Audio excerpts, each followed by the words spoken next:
Well, the reason why people should care about this is because unless you've been living under a rock for the last 30 years, it's really hard to do development now. And especially if you're thinking about housing in the so-called missing middle, right? Because it just seems like everything is stacked up against us. You know, when you think about 50 years of post-war zoning that has basically said anything that does not fit into a single family residential box with a white picket fence so you can raise your 2.2 kids is like it's not wanted here.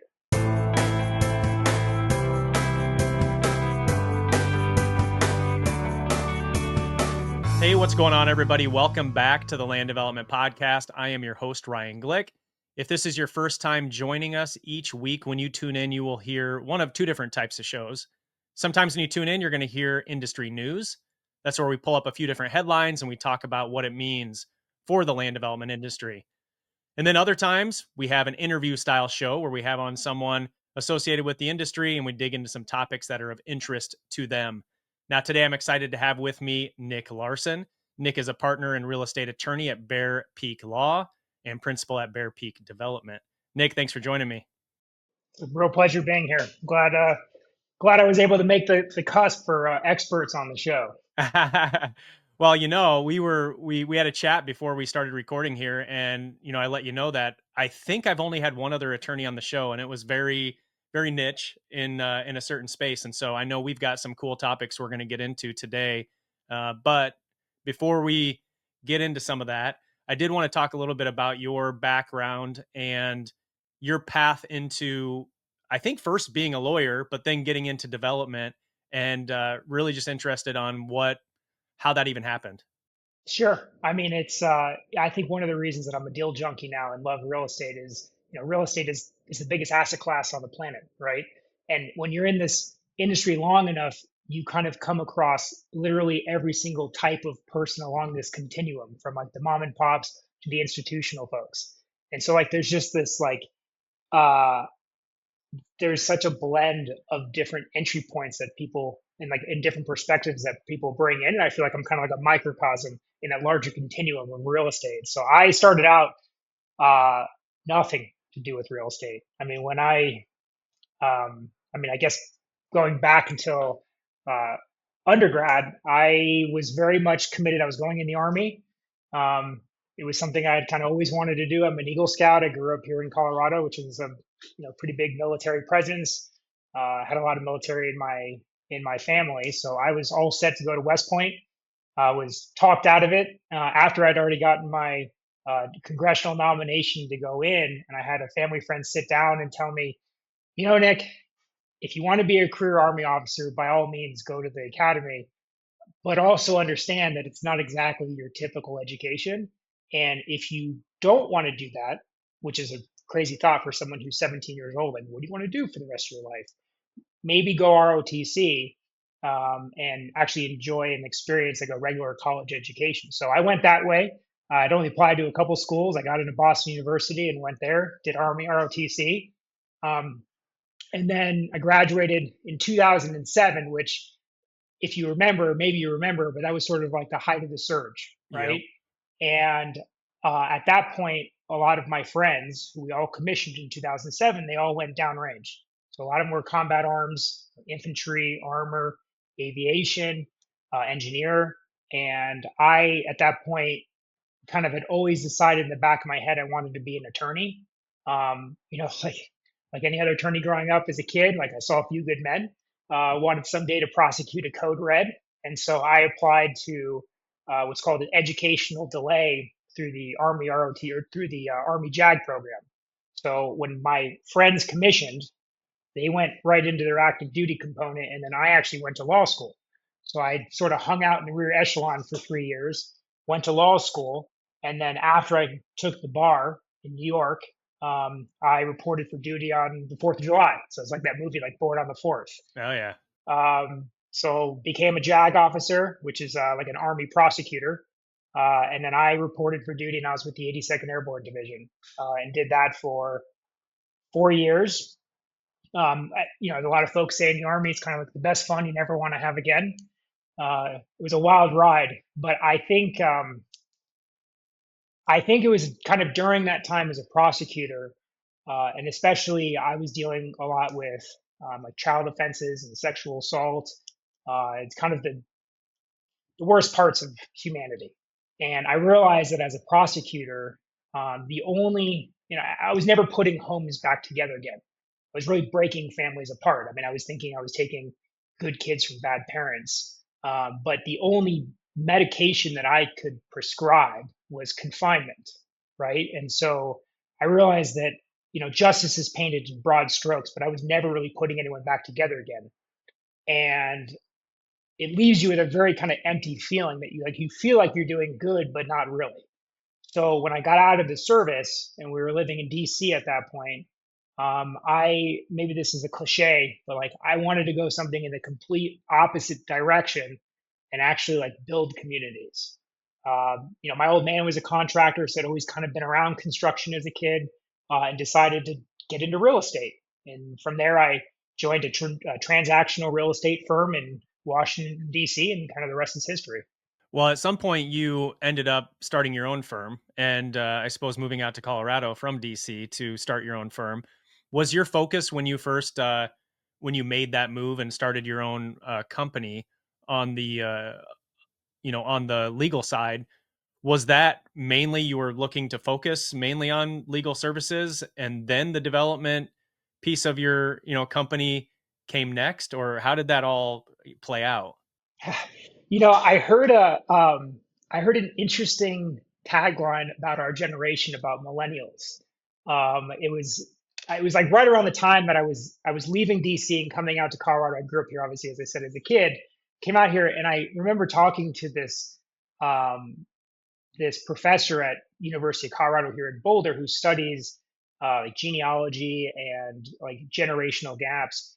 And he said to me, he's like, what's interesting about millennials is like we came of age um, during like 9/11. Like that was kind of like the first like huge tragic moment that we remember like, before we graduated high school. And so, you think about this very scarring event that sort of shapes you, right? And then, like, fast forward, I graduated in '07, and you kind of come into the job market, like, right in the great financial crisis, right? So there's tragic thing number two.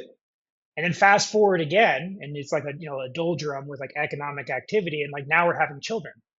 And we have these kids who now need to get out of the house. And guess what? Go right into the pandemic, right? There's like pandemic that we haven't seen in like 100 years. And so like that's tragic event number three. And what this genealogy professor sort of surmised from that is that like we have kind of as millennials, like we're like called the anxious generation. And like feel that like at any time like someone's going to take something from us, and so like we have to be hustling the whole time. So like side hustle, you hear about like side hustle nation, like we're like side hustle generation. And so I feel like I kind of took that to heart. And when I got to Colorado and I was working for a large law firm, I remember distinctly sitting here on a Zoom like this, and there's all the associates with like the Brady Bunch, little like squares on this video, and we're listening to our managing partner, and our managing partner is explaining to us about how we're going to like participate in cost reductions, and we're sitting here asking like, how much of our paycheck are you going to take? And at that moment, I feel like that was a pretty defining moment in my career because I realized two things. One, shame on me. I'm never going to allow this to happen where I rely on like a corporation to like care about me. Okay, nobody cares about you more than yourself and your financial wherewithal and like raising, providing for your family. Two, I need to have multiple sources of revenue so that if at any time, cue anxious generation, if something is taken from me, you're not left holding the bag. So I started my own firm, which kind of freed up my time to start doing other pursuits, and I got into development because it's sort of we're kind of one of those unique skill sets in the legal field where we can actually monetize our skill set. Hey guys, real quick. A lot of you have asked me how we keep this show going every week with weekly interviews, industry news episodes every other week, and then also countless social media posts that we're making with clips from each episode across 6 different social media platforms. So I wanted to share a little behind the scenes update for you. You've probably noticed that we've brought on a new sponsor recently, and that's First Continental. And we've got another one joining us very soon. So that brings us to three total sponsors, which is awesome. Their support is what lets us keep putting out the kind of content we do every week. And it's also helping us explore new ways to bring value to all of you, including some live events that we have on the horizon. With that said, we've decided to open up just two more sponsorship spots and then cap it at five. We're keeping it small because we don't want to fill every episode with ads. I know when I'm listening to a podcast and there are constant 2 or 3 minute breaks for ads, it's super annoying. And we don't ever want this show to feel like that. And trust me, I understand the irony of me doing that to you right now, but this is not the norm. Definitely not. Anyway, the plan is one sponsor per episode, and five gives us the perfect rotation to make that work. We'll also never overlap industries, so every partner will be unique in what they do and who they serve. If you're interested in being a part of what we're building here and want to get your brand, product, or service in front of a tightly niched audience of land developers, builders, and other land development professionals, shoot an email over to partnerships@landdevpodcast.com. That address comes straight to me. So if you want to talk about what a partnership could look like, you'll be reaching me directly. Again, that's partnerships@landdevpodcast.com. That's land dev, as in LANDDEV podcast.com. Once we hit five sponsors, that's it. We won't be adding any more at this time.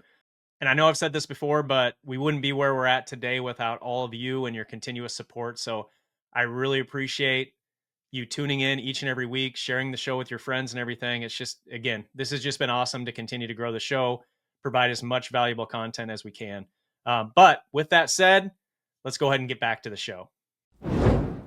Well, let's before we again jump into that first topic that we're going to get into about urban renewal authorities. I'm definitely interested in getting into that. I want to really quick dig into your law firm, so Bear Peak Law, and then also your development company. And just for people who aren't familiar with Sure. either of those companies, could you give the synopsis of what you do? Sure. So my brand, right, my social brand is Bear Peak. I grew up as a kid in South Boulder at the base of Bear Peak. And so it's sort of a nod to kind of my upbringing. This is how I think about it. So I'm very I'm hyper local in how I practice or how I approach my legal practice and my development. So in my legal practice, I tend to gravitate to the sponsor. What is a sponsor in a deal? If you think about a development deal, you typically have you sometimes refer to them as like your GP, your general partner. It's the individual or the company who's like the maestro in a deal. So that group is buying land, let's say from a farmer, and then they're getting debt leverage from a lender, and they're getting capital from a family office or an institutional backed equity group. And then when they're building, they're dealing with the city or the municipalities that have jurisdiction over this, doing the quote unquote entitlements, right? And then you're dealing with your contractor for the vertical development. And then you have to lease the building before you stabilize. You're dealing with the tenants. And then on the back end, you're now in the disposition era. And so you're now all of a sudden the seller. So through that pipeline, that project pipeline, I'm there like shoulder to shoulder with my clients who are the sponsors. I within that realm, I deal primarily with like master plan communities. So I think, think of like the big public REITs who are the sponsors in these projects that, span hundreds of acres and take, 10 years to develop. Still a sponsor, but just on a much larger scale. That's kind of like that's my bread and butter. They say that lawyers are attracted to complexity like a moth to a flame. All right. Well, let's. I want to get into the urban renewal authority. So I don't have really any knowledge on this at all, but it was something that as we talked briefly about it previously, it seemed really interesting, and I think it's not something we've talked about on the show before. And so Sure. maybe to get us started with this, could you tell us what are urban renewal authorities, and then maybe we can dig into that topic. Yes, urban renewal, without getting like too wonky on policy, it's a creature of statute. So it means that at the state level, state legislature allows for, local governments and taxing authorities to basically work a deal with a private developer. Okay. And so what that means is, when you think about when you buy property, right? If you buy property and then when you get a title commitment, one of the deliverables is this, like, we call it like a municipal tax certificate. And it shows, like, let's say in Colorado, our taxes are based on, we call mill levy. And let's say that when you look at your tax roll, it really is like 10 or 15 different taxing authorities that individually are collecting some of the tax revenue off your property. So, like in Colorado, we have obviously like county tax, you have school districts, we have these special districts that provide like fire district, water, sanitary sewer. So, all these different districts, they all collect some of that mill levy. And this urban renewal authority or this urban renewal law basically allows those taxing authorities to pledge that revenue back into the project to make it more enticing for a private developer to build. Okay, so I mean, if you think about the name urban renewal, the policy was really intended to bring economic vitality to blighted areas within urban areas and like kind of the first ring. Okay.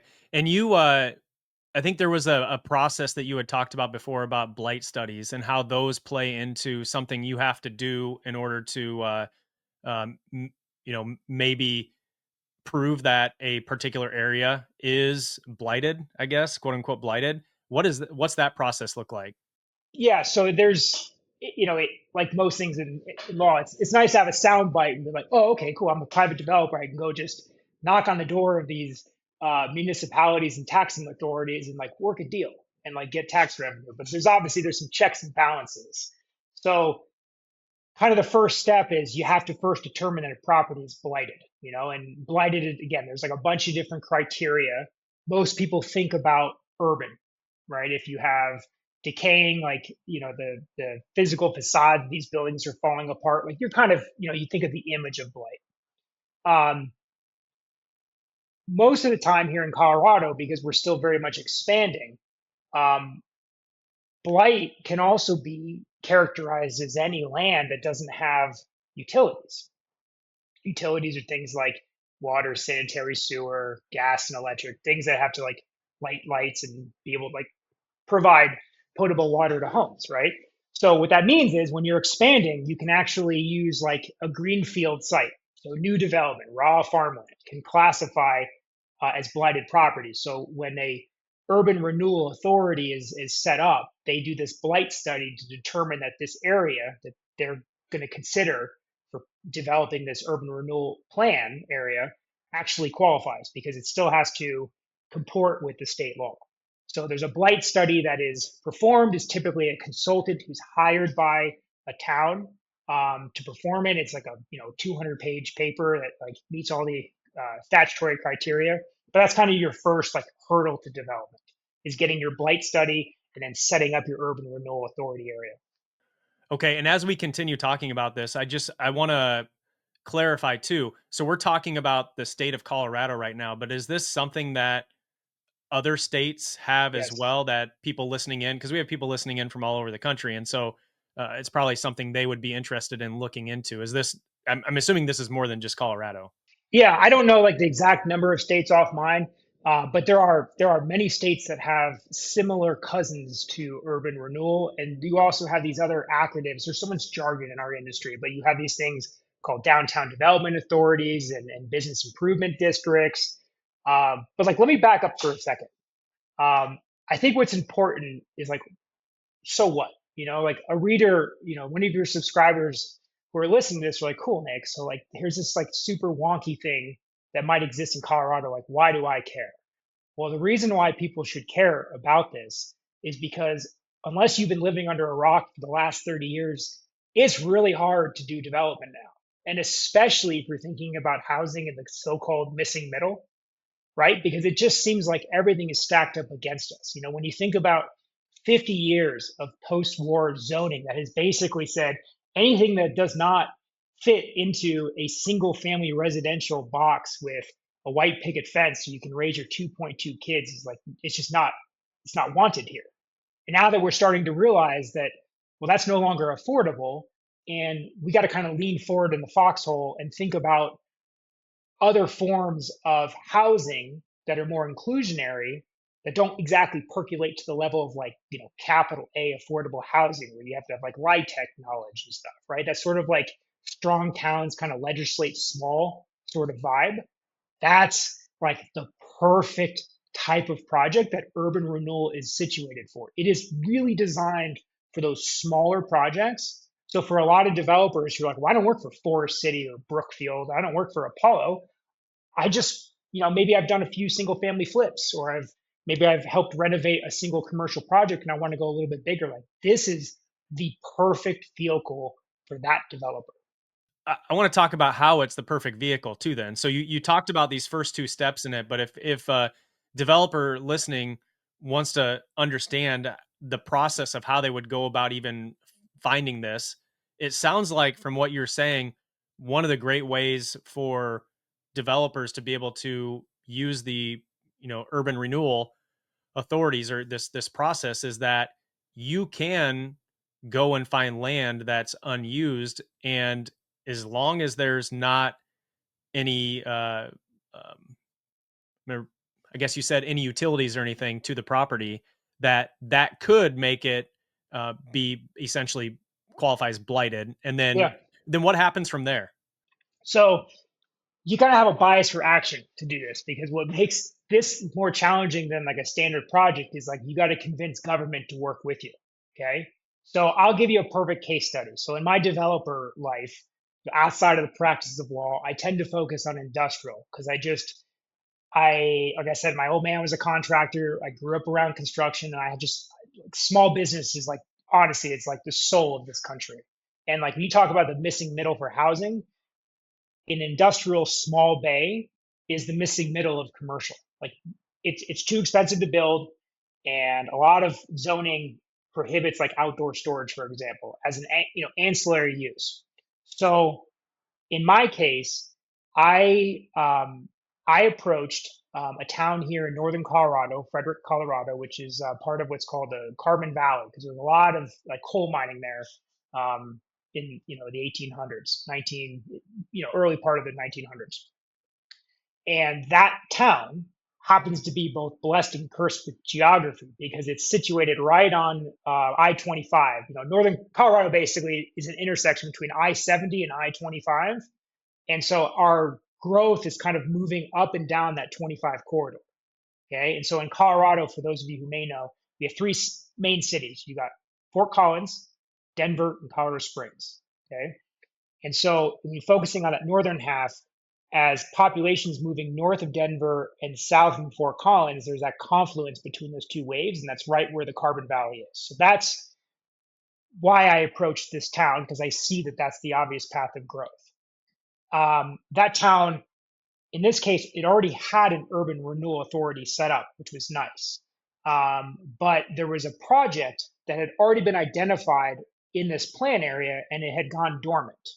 So the original developer, they had the ability to develop, but they just got distracted, whatever reasons, like people's lives sometimes get in the way. And so the project died. So I approached the town and said, hey, town, I have this great idea. There's this land that's sitting over here. It's in the path of growth. It's already zoned for industrial, but it needs to be built out. We need to still build out the rights of ways. You have to do the streets, the utilities. And then I'm going to build these buildings, find users, and quote unquote stabilize the project. Okay. So after some back and forth, this obviously takes like a year, right? This isn't something that happens like overnight. The town said, okay, Nick, you look like you were just bar mitzvah yesterday, but I'll meet with you. And so I went in and we had a meeting, and I showed them some other developments that I had done. And they said, okay, this seems like a great idea. Let's do this. I'll take a flyer on you. And so we negotiated what's called a redevelopment and reimbursement agreement. Okay. And so that's the private agreement between the developer and the Urban Renewal Authority. And that agreement basically says, developer, if you build these public improvements that serve your lots, so those roads and utilities and landscaping and regional detention, then the tax revenue or the increment, so the future tax revenue that will be generated from your project is going to be pledged back to you. And so in my case, I said, okay, I have, 16 years left. In Colorado, you have a 25-year TIF period, but I have 16 years of tax revenue to play with. And so I'm going to take that future tax revenue of the increment, and you, the URA, are going to issue a tax exempt bond, and the repayment thereof is pledged by this future tax revenue. So this bond is issued, and those proceeds are made available to me, the private developer. So I build out these improvements, and then I go seek reimbursement, like a contractor submits a pay app, and I get that money paid back to me. So if you think about, if none of that had existed, think how hard it would be to make a deal like this pencil, where I'm building smaller buildings. And I don't have Carlyle Group or someone behind me as equity. You couldn't get that project off the ground. But with this URA public money that now pays for this, all of a sudden my deal is pencil. And they're small Okay. buildings. These are 20,000 foot buildings. This is the missing middle of commercial. So it's really that infrastructure that the city is going to come in and build for you, and you don't have to build that as the private developer. Well, you're going to build it, but the funds to fund the building of that comes That's it. from public funds. Right. Right. So I'm still responsible for building it. I'm responsible for putting up a bond. Anytime you're doing public improvements, you have to bond it in case for some reason, your contractor flames out. You typically have a 2-year warranty period. Most private contracts are 1 year, but it's 2 years. But the cost of that, which is substantial, right? We're talking millions of dollars to do this work. It's paid for, which means that I'm left with finished pad sites that I probably bought at a very low basis because it was like naked, unentitled land. And now all of a sudden, I'm gifted this finished pad site that I can then leverage against. I use that as the equity to get to roughly 35% equity if I'm getting a development loan, and I can go vertical either on a speculative basis, or because I own the land and can wait a while, I can wait for a user to come on and I can do a build to suit. So what's interesting about that is a lot of times you'll have people in their land acquisition search, they'll be looking for land that already has, utilities and everything to it, because that obviously can turn into a huge cost. And like Right. you said, you just can't pencil the deal and you can't make it work. And so something like these urban renewal authorities and the partnership with the city allows you to look at those pieces of land in those cases and actually make it work. Are there any gotchas with these that you have to be careful of, or is it all really just dependent upon the agreement that you get into with the city? Well, the gotchas are that you're working with government, right? Right. I mean, they're just different incentives, and I'm not fluent in government, but I was a federal prosecutor, so I speak government. And I think where I see a lot of my clients and other developers go wrong is they don't appreciate what makes government work. And if you go into negotiations with government, like a lot of us love talking in lip service of terms like public-private partnership, P3, but in practice, where the rubber meets the road, a lot of us fall short. And I think the most important thing, this isn't really a gotcha, it's something that you need to remember if you're going to be a developer doing this. The single most important thing you can do as a private developer trying to pursue a P3 with an urban renewal is you follow through on your commitments. It sounds so easy and it makes so much sense, but they say that character is tested during times of adversity, right? And like there are so many times in my project where uh, like unexpected costs come up, and I could very easily in my pro forma say, you know what, like I know we made these soft commitments that aren't actually bound. Like I'm not bound in writing with the city, but I've made these commitments I shook their hand that I'm going to build this building this way, but now all of a sudden it's more expensive than I thought to build that. You got to stay on the right course because you're, like I said, like your character is tested in adversity, and like your name in the town's minds, like it's set by how you follow through. So whether that's a gotcha or not, I don't know. It's not for everyone. I will definitely say it's not for everyone. The niches or the riches are in the niches. Right. As Sam Zell says, like you either make money by doing what everyone else is, you do something better than everyone else, or you do something that no one else is doing. To use your point, a lot of folks are looking for sites that they already have utilities sub to the lot line, they're already zoned, they already have the entitlements in place. It's a lot of competition for that, right? And typically the price is reflective of the value that's already been added to that property. So the value add here with the URA is like you got to navigate government.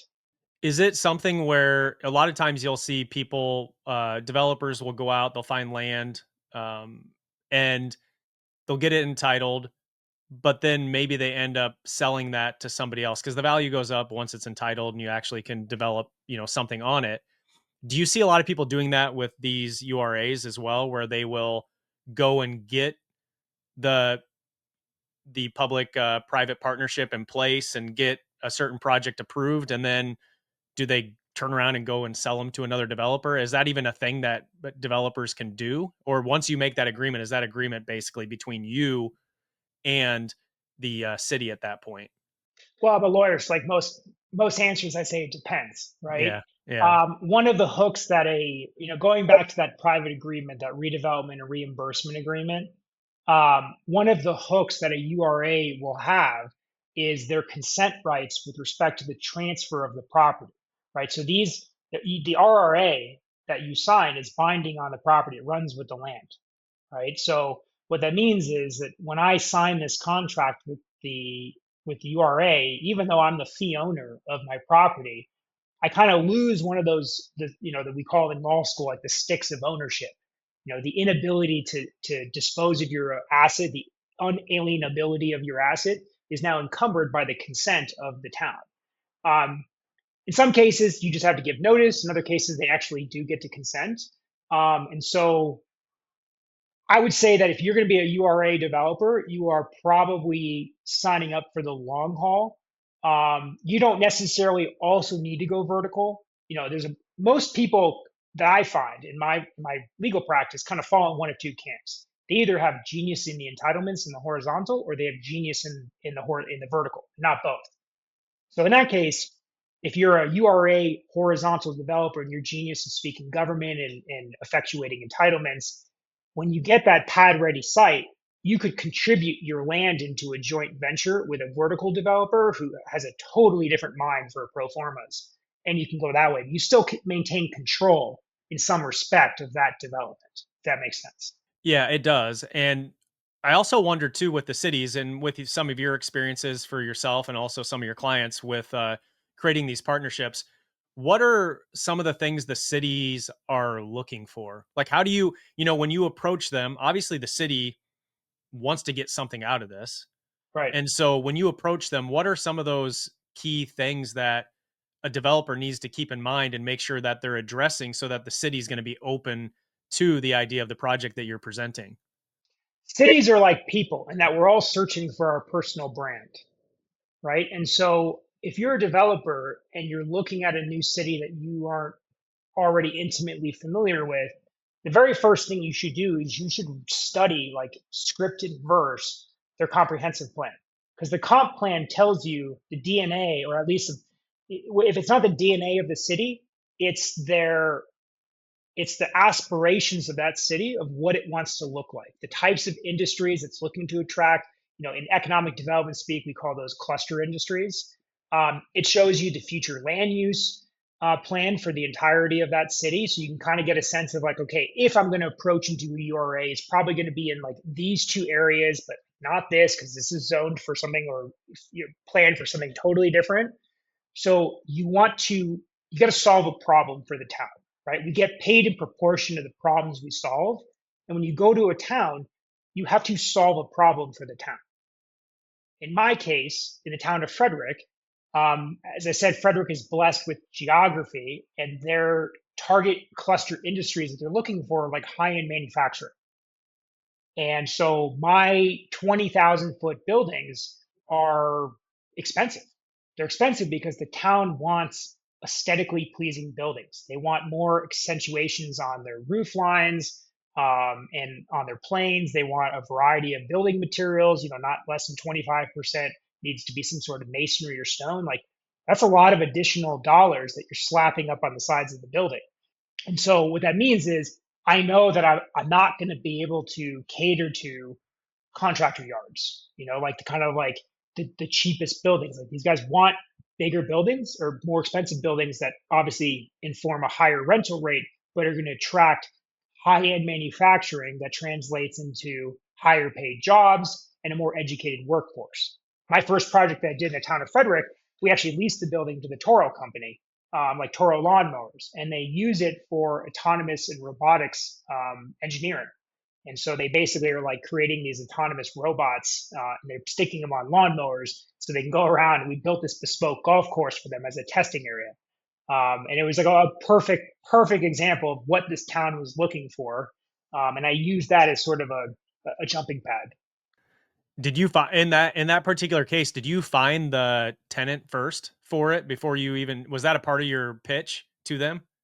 No, so I got lucky. As they say in life, like I mean, a lot of what you do in life is luck. But we built this building. I knew that this was in the path of growth, and I also had kind of kept my ear to the ground, and I knew that Toro was looking for space. Their current space they were in, it didn't quite fit their program, and so in my mind, I was like, if I build this building in sort of like in a very attractive way and show that we can create this bespoke golf course for them, and pitch them. And so we set up an introduction, and that's how that happened. That's really cool. Well, we're at looks like about 34 minutes right now, and I'd like to shift into the last segment, which is the lightning round, where I have 5 questions for you, Sure. and just all related probably to similar topics. Some of them might overlap a little bit, but just interested in getting your thoughts on these. First one for you is, what's one deal that you wish you hadn't taken on, and what did you learn from it? So I own a casino, um, which is interesting. It was an opportunity that kind of landed in my lap. There's in Colorado, there's 3 cities in the whole state where you can operate a casino: Blackhawk and Central City, and then down near Colorado Springs is a town called Cripple Creek.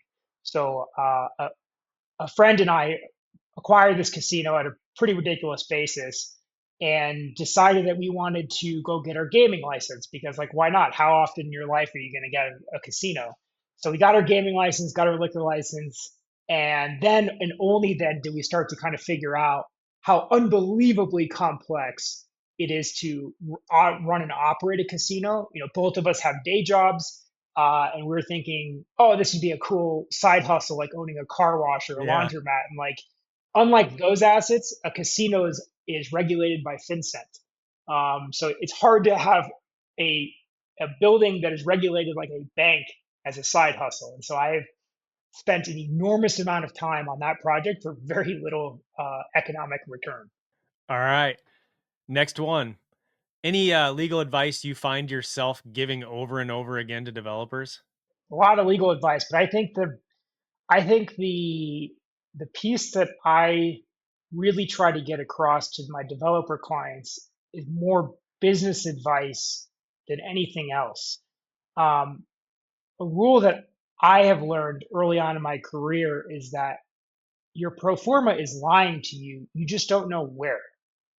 And it is so easy to fudge the numbers and to make a pro forma look better than it is, um, because of like the real challenge of raising equity. And if you're not honest with yourself up front, it's just going to get worse. I mean, a bad pro forma does not age like a fine wine. And so I constantly impress upon people to be true in their pro forma. I'll give you a quick example. A lot of folks like using a 5-year hold. It just like kind of makes sense in your head. Like, I'm going to own this thing for 5 years. We did that on our first deal. And looking back on it, I'm like, it's kind of disingenuous to use a 5-year hold on a development deal. Why? Well, because if you think about it, let's say, so your hold period always starts when you actually fund cash. Okay, so that's like sort of day one. Let's say that your construction schedule takes a year, call it 18 months at most, but a year. And let's say that you got some lag time before you get your tenant moves in, there's some rent abatement period. So it's quote unquote stabilized at month 24. So you're at month 24 into your 5 year schedule. Normally, the zenith of value of that building is the very day after the tenant starts paying rent, right? So you're going to probably sell it the following quarter. Or you're going to be a long-term hold, and if it's a 10-year lease, you're going to own that thing forever and have generational wealth. But there's no reality where you're like, oh, okay, I'm going to stabilize this building and then hold it for 3 years and then sell it. So going back to this 5 year hold, it looks sweet because you can show your investors like, hey, look at all this cash flow for 3 years, and then magically I get the same cap rate 3 years into the deal as if I sold it on day one, and it's just not true. All right, next one here. What's the biggest pet peeve when working with municipalities? The most important thing that government can do is predictability. Even if it's the government no, it is so easy to give a no, but when rules are applied in an arbitrary, or when they're enforced in an arbitrary and capricious manner, it really chills innovation and risk taking, because you don't know how the result is going to be. And a lot of these smaller towns where you would be approaching for URAs, they're not doing it with hatred in their heart. A lot of these small towns are just so small that they don't have the infrastructure in place and don't have the expertise to like truly know all of their rules. And so sometimes you'll have these site plans that you're submitting and you get back your huge volley of comments from the town, and you realize that the way that they're approaching this is different than how they approached it in the past. And then they'll say, oh, well, if I'm like, well, I built this the same way this did, my entire model is based on this. And they're like, well, I'm sorry, we didn't catch it on that one, but that doesn't mean we're going to give you a waiver here, which is fine. That is the right argument. But predictability and enforcement is the single most important thing a town can do. All right, fourth one.